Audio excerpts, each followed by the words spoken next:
Magandang araw mga bossing! Ngayong araw mag-hydro dip po tayo ng engine valve cover ng Montero. So ang unang procedure po natin is liliyahin po muna natin bago tayo mag-apply ng primer.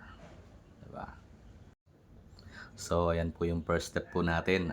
Mag-a-apply po tayo ng primer.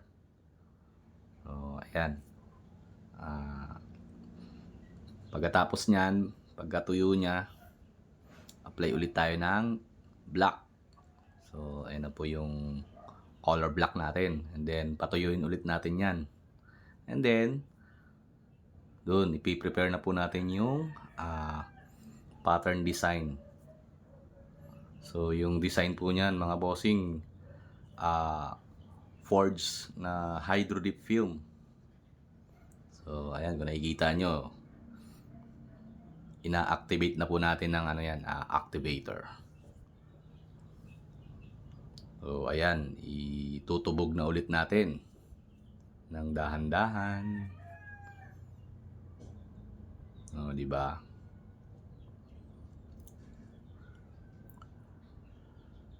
Ayun. Then, iangat natin. O, di ba? Lumipat na yung design. So, ayan na yung design. And then, yun. Pagkatapos, i-rinse po natin ng tubig. So, ayan.